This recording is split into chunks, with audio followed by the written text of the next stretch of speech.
Hello बच्चों, let's read this question. Two particles of equal mass m go around a circle of radius r under the action of their mutual gravitational attraction. The speed of each particle with respect to their center of mass is. तो हमें दो particle दिए हुए हैं जिनका मास m है और वो एक दूसरे के अराउंड सर्कल में मूव कर रहे हैं जिसका रेडियस r है. तो हमें और वो मूव क्यों कर रहे हैं? Due to mutual gravitational attraction. अब हमें इन पार्टिकल्स की स्पीड फाइंड करनी है with respect to their centre of mass. सबसे पहले देखते हैं कि हमारा की कॉन्सेप्ट क्या है. की कॉन्सेप्ट की कॉन्सेप्ट है हमारा ग्रेविटेशनल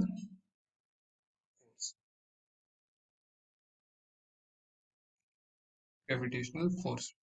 तो हमें क्या दिया हुआ है? दो पार्टिकल्स हैं जो ऐसे सर्कल में मूव कर रहे हैं.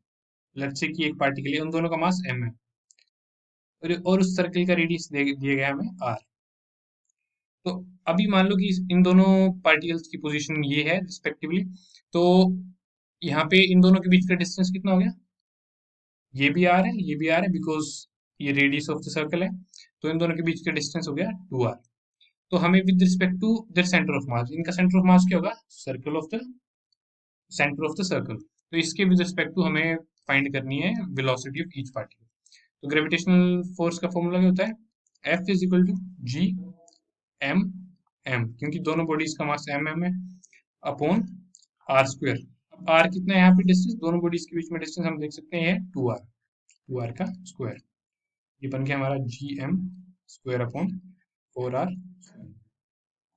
अब सेंट्रीपिटल, इन दोनों के बीच में ग्रेविटेशनल फोर्स की वजह से सेंट्रीपिटल फोर्स लग रही है.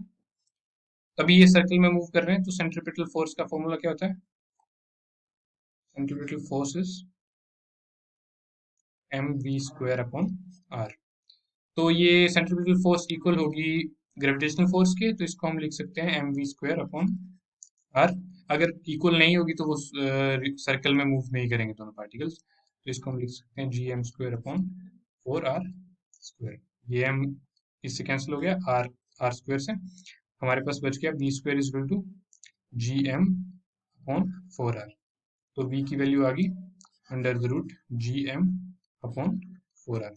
So our final answer is A, that is under root gm upon 4r. Hope you understood it well. Best of luck.